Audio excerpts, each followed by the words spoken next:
merci pour votre présence. Le mouvement patriotique remercie mes camarades journalistes.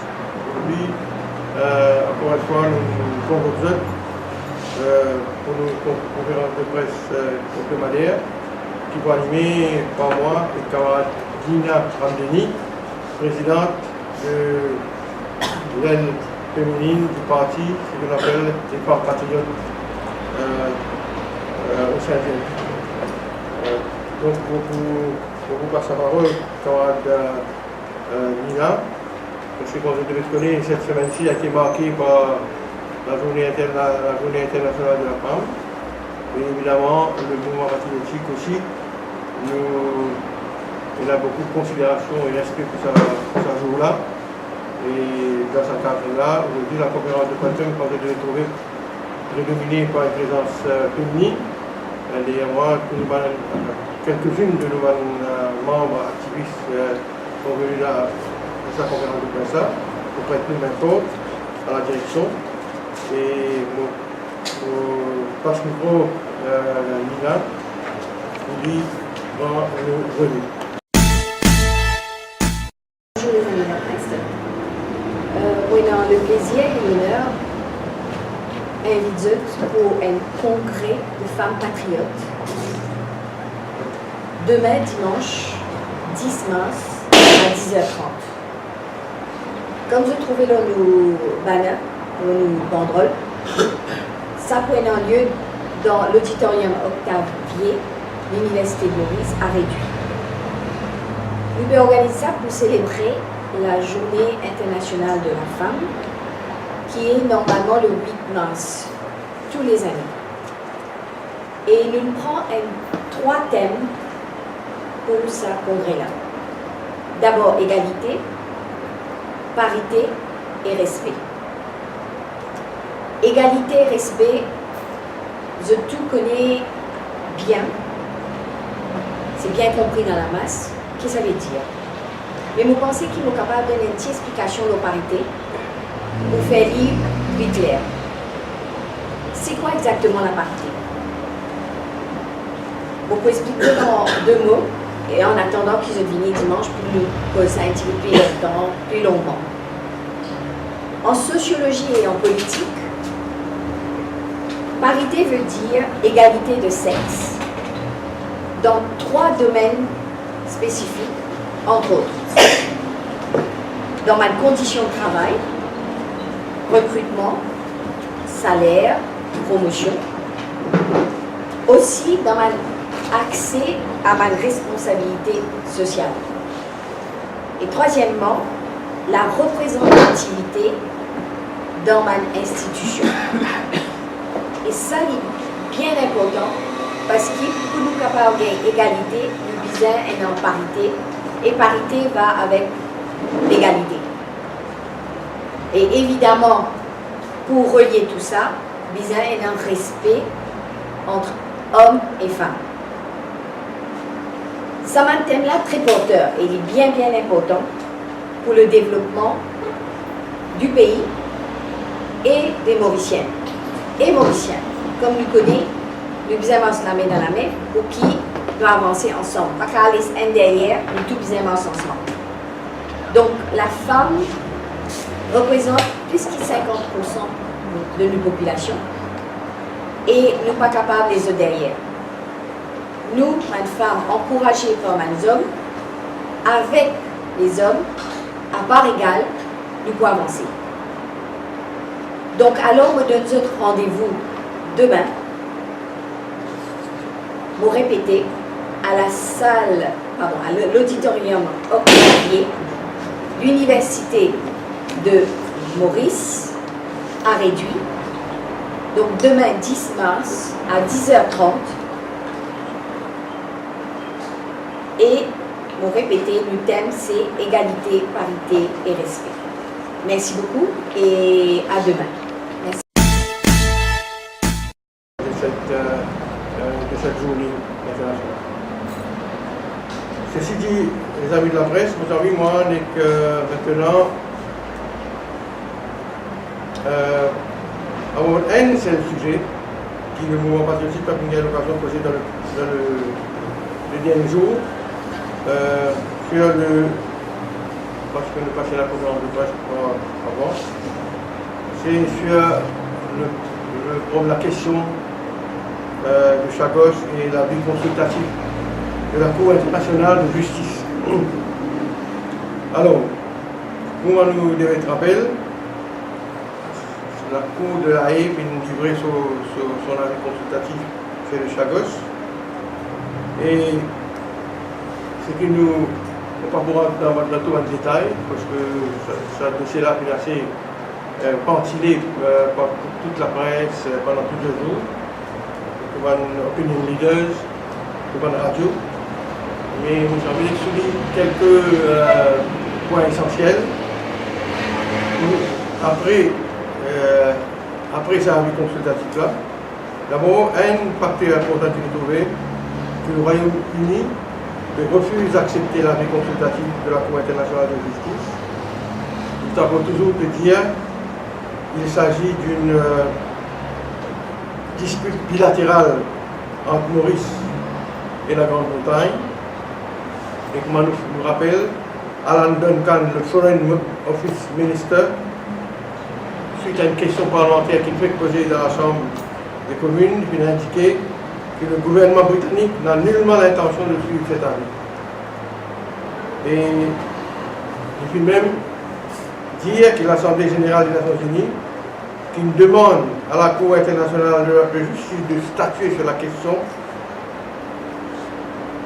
c'est un précédent dangereux et qui l'Assemblée générale outrepasse ses pouvoirs. Ça donne une indication claire de la pression qui peut continuer à exercer sur les autres États membres de l'Assemblée générale des Nations unies. Il est clair que la Grande-Bretagne avait l'intention, de reculer sur cette question. Et quand nous prenons en considération encore les déclarations de M. Duncan, c'est qu'il dit récemment, par exemple, the British facilities in the British Indian Ocean territory help to keep people in Britain and around the world safe, and we will continue to seek a bilateral solution to what is a bilateral dispute with Mauritius. Donc, encore, le même thème, nous autres, c'est une affaire concernant la Grande-Bretagne et Maurice, et ils ne sont pas d'accord donc avec cet avis consultatif. Et deuxième affaire facteur qui nous disait souligner, c'est le rôle de l'Union africaine dans toutes ces affaires-là, l'unité de l'Afrique, qui largement permettre à l'île Maurice d'avoir un avis favorable face à sa deux puissances coloniales-là.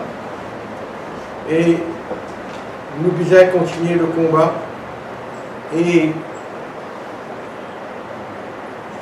intensifier nos liens, nos relations avec l'Afrique, compte tenu de sa solidarité africaine qui nous trouvait derrière le pays. Et je vous rappelle que Mme Namira Neng,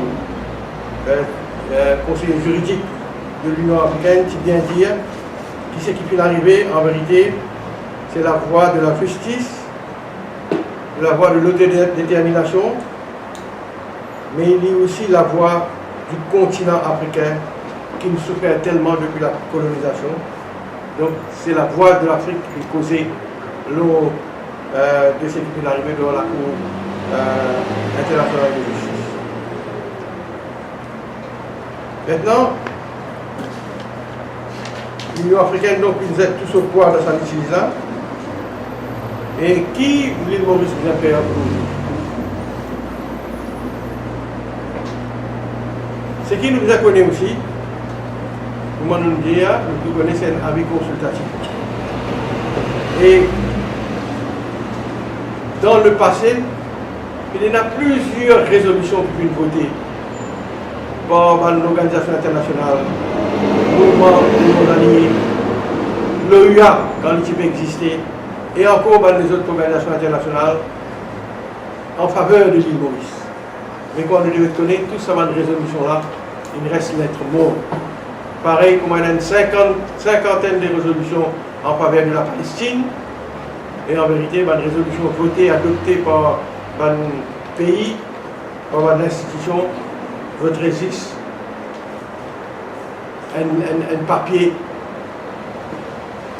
votre résiste donc un vœu et pas plus que ça. Alors aujourd'hui, après ça, avis consultatif là, nous devons guetter concrètement comment nous sommes capables d'assurer un progrès de ce combat, de sa lutte qui nous a mené pendant 50 ans pour récupérer nos souverainetés et pour permettre le resettlement de nos frères et sœurs sagotiens, chers autres de Banzil. Et vous pensez, il y a une opinion qui l'exprimait déjà ici dans Maurice, qui nous capable de demander aux Britanniques restituer nous Banzil, qui en dehors, à part Diego Garcia, où se trouve le complexe militaire, et retourne-nous tous les autres îles. Et tout ça là, bien sûr, est bien fait en consultation avec mon camarade sagochien. Et est-ce que c'est ça même la solution qui restait pour nous? Vous pensez ça, proposition là, il y a une proposition win-win pour tout le monde. On pourrait dire, sans qu'ils nous abandonnent, nous claim de souveraineté, l'eau, Diego Garcia, nous sommes capables agree to disagree avec les Britanniques, l'eau là, mais nous sommes capables en même temps de demander rétrocession de toutes les autres îles. Que nous donc commençons à exercer nos souverainetés dans tous les autres îles là.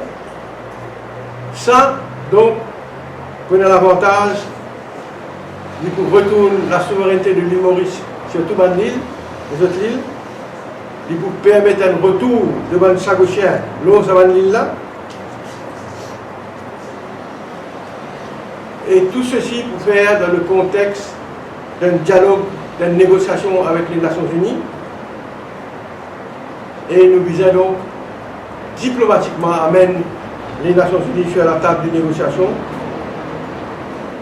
Et en se faisant évidemment, les Nations Unies, l'Angleterre, pardon, la Grande-Bretagne, nous visons à amener la Grande-Bretagne sur la table de négociation, on peut dire la Grande-Bretagne.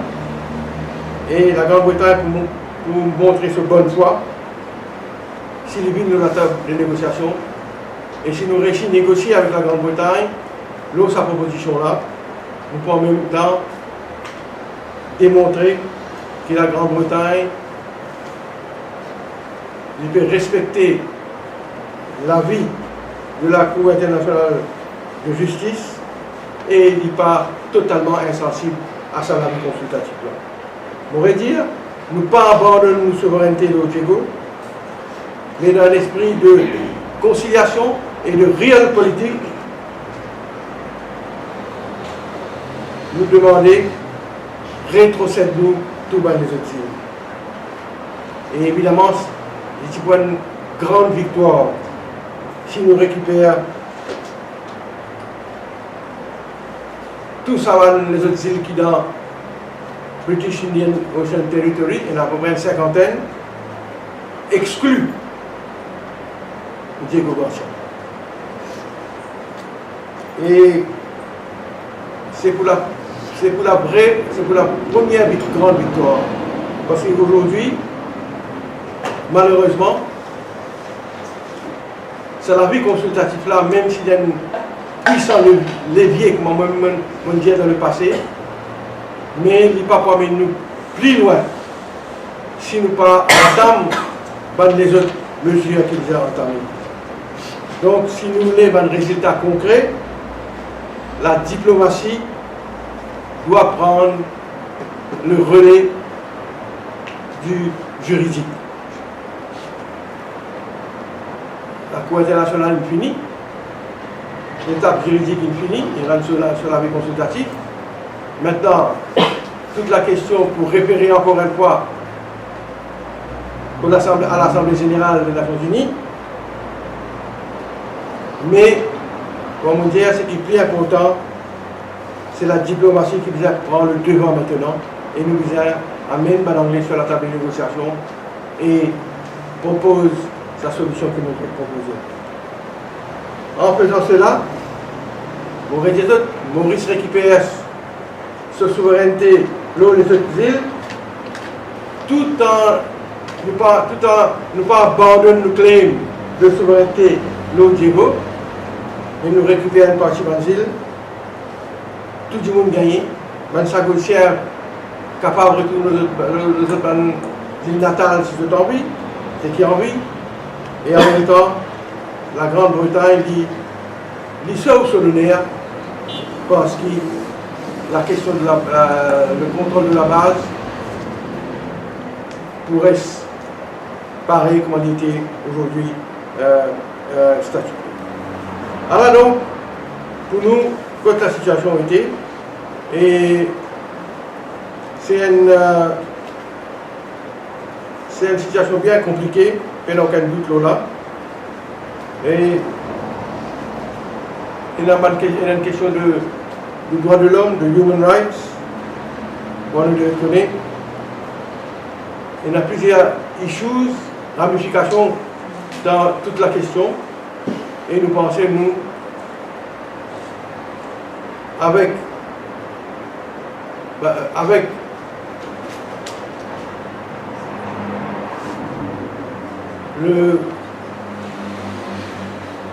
l'accord de tout et l'appui et la solidarité de tout le monde mauricien, nous pensons nous capables de progresser dans ce processus que nous avons commencé il y a 50 ans de cela. En passant, nous sommes contents aussi et remercier et féliciter mes camarades qui prennent l'initiative, quand je devais connaître cette semaine-là, il y a un groupe de camarades, les amis, qui peuvent soutenir la lutte pour nous récupérer nos souverainetés, nos chagos depuis plusieurs années. Il y a une espèce de front commun, il n'y a pas beau et non, ça groupe-là, depuis cette semaine-là. Jacques Bizlal et Alain Larido, deux initiateurs de ce mouvement-là.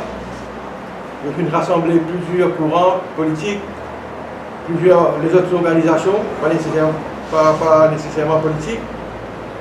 Donc, vous pouvez comprendre qu'il y a un ministre même présent dans sa réunion-là. Et toute cette organisation-là, qui a une cross-section, qui est la voix de l'île Maurice, ils mettent tout à table. Vous essayer de trouver, vous réfléchir les moyens qu'ils doivent faire, qu'ils doivent prendre pour le caravane récupérer nos souverainetés pour que l'État continue nos échappés, nos l'archipel. Alors, ce travail-là bien continuer. Vous pensez que tout le monde mauricien de bonne volonté bien capable de participer à cette entreprise-là, nous mettre la tête ensemble. Nous brainstorm, et ce n'est pas seulement le gouvernement, l'État, le Conseil des ministres qui sont capables de steward ce processus-là. Nous pensons, oui, ce que l'État peut faire important, ce que le cabinet des ministres peut décider pour important, mais nous pensons qu'il y a un dialogue perpétuel, continu, entre les hommes au pouvoir et la société civile, y compris l'opposition, l'ONG et même la force syndicale, pour nous capables de devise une stratégie commune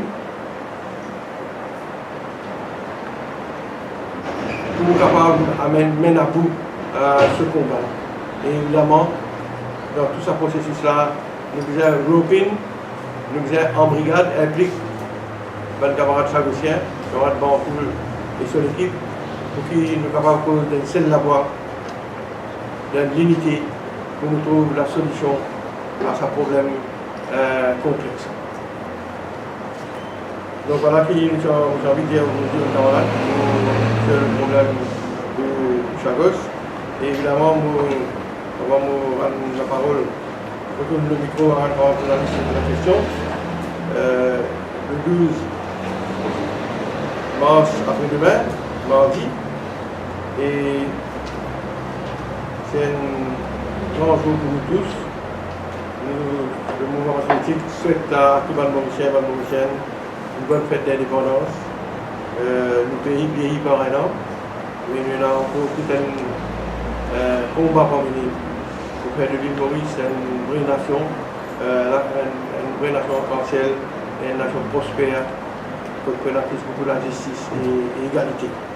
Donc, je souhaite bonne fête à tous mes camarades, à tous mes compatriotes, et je rends la parole. On va faire une année le 12. Pour prévoir une levée de drapeau quelque part. Vraiment, nous, en tant que députés, nous avons invité à une cérémonie officielle. L'année dernière, je me rappelle, pour les 50 ans de l'indépendance, nous avons célébré, nous, comme un parti politique, l'anniversaire de 50 ans de notre pays. C'était ça qui en plaque de la place publique, c'était une appel. Et on va aussi, nous sommes le seul parti politique qui fait ça. Et aujourd'hui, donc, nous prenons une présence symbolique au champ de Mars, probablement.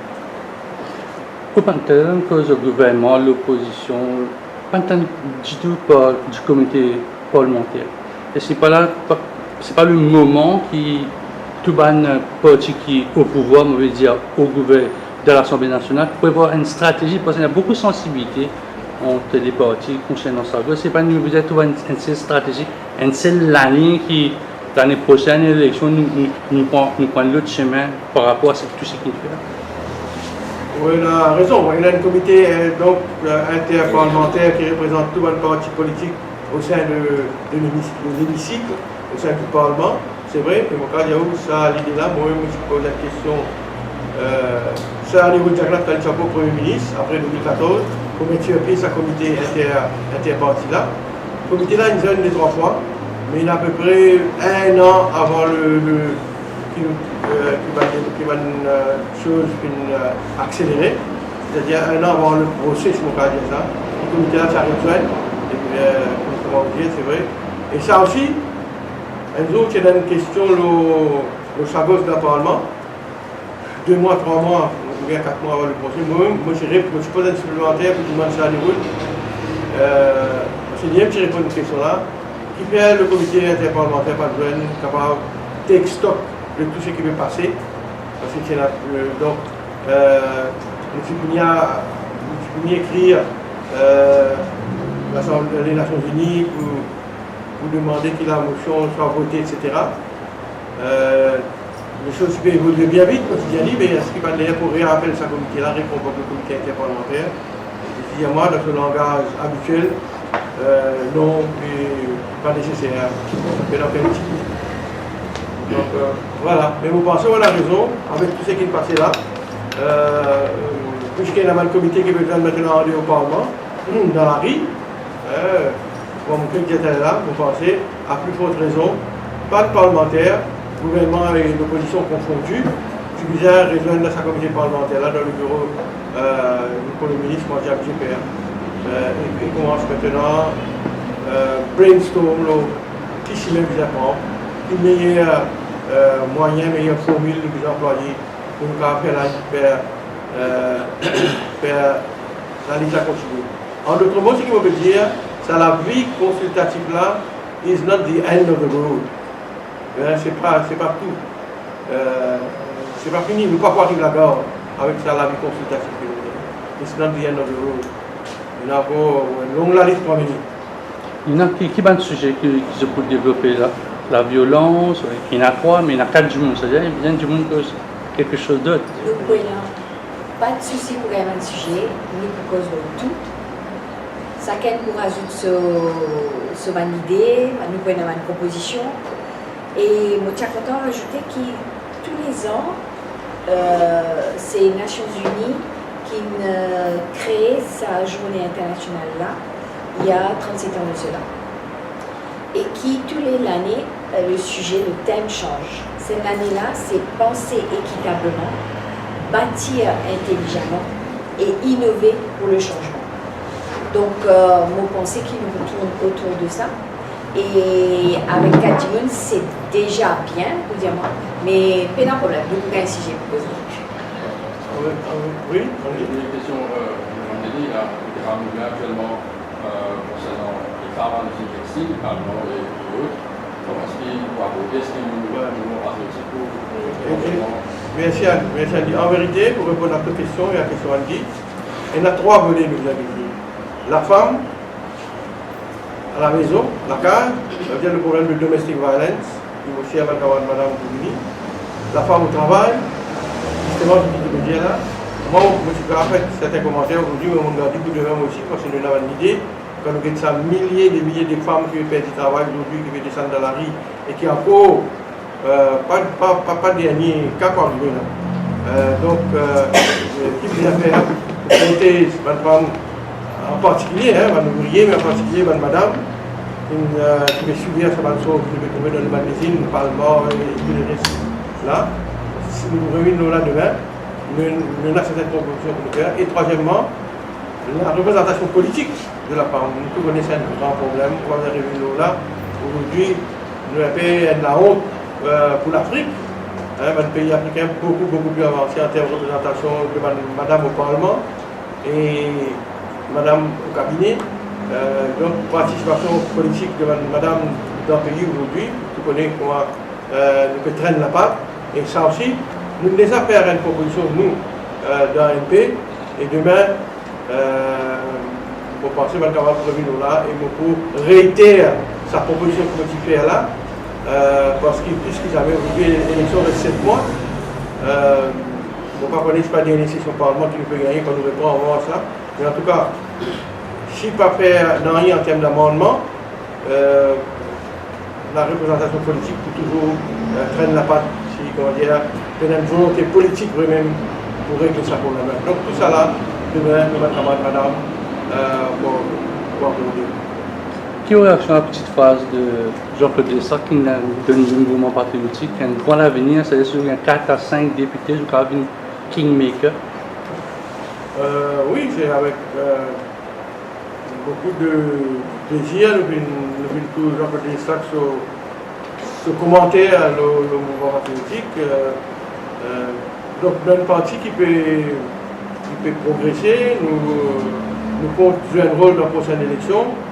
Et moi, je dit ça moi-même en décembre, dans le congrès, moi, je dis, dans la prochaine élection générale, le mouvement patriotique a le potentiel et du coup capable sans résultat dans certaines circonstances. Donc, nous prenons aucun doute que ça va arriver. Nous avons une approche qui peut continuer à consolider. Et vous pensez, c'est vrai, ça qu'il y a 4-5 élus nous capables de faire parce que le résultat, si des grands blocs entre des sièges, c'est le mot qui est servi, c'est une élection serrée, 4-5 sièges beaucoup. Donc, mais mon pensée, nous prendrions le 4-5 sièges.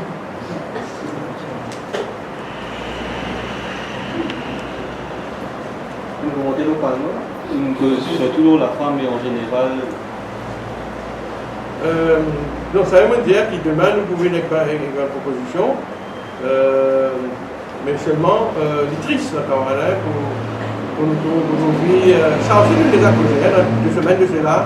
Nous sommes capables de continuer à accepter une situation comme ça. Il y a une première solution, c'est sa portable severance à ça. Il n'est pas possible qu'une madame, ou bien Michel, mais principalement une madame qui 30 ans ne passe toute la vie dans une usine, le patron fait une usine aller, pas par de faute, et peine un sou pour payer. Un patron doit à la banque, il y a des autres créanciers, etc. Venir prendre tout casse, et puis il y a rien pour payer. Donc, là aussi, il y a une décision, une volonté politique capable d'empêcher sa situation. Donc, déjà révéler sa question portable severance à ça. Et il y a l'autre temps que le gouvernement donne dit, mais l'esprit est là. C'est un fonds contribué par un travailleur et par le patronat. Et mettre un fonds, et quand il y a une catastrophe comme un parlement ou comme une usine, c'est exactement là pour payer votre travailleur et pendant le temps des fêtes.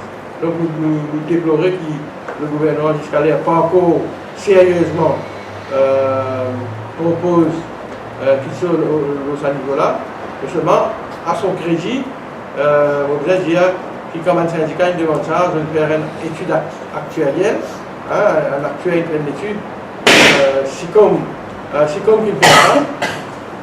Et nous espérons donc à la rentrée parlementaire, on pourrait dire ça. Premier, la loi qui vient de la table assemblée, c'est la loi pour amende, la loi travail de Labour Relations Act, Employment Relations Act et Employment Rights Act. Ça même qui vient premier la loi de la table assemblée quand nous reprochons le Parlement, quand nous retournons dans le Parlement dans quelques semaines, pour sens le manquement qu'il y a dans la loi travail aujourd'hui, en particulier ces affaires licenciement massif quand un travailleur perd du travail et un sou il paie pour gagner parce que patron il fait faillite, patron une banque, y compris ça, mais il y a les autres, aussi les autres sections dans la loi travail qui viennent faire. Merci, ma camarade.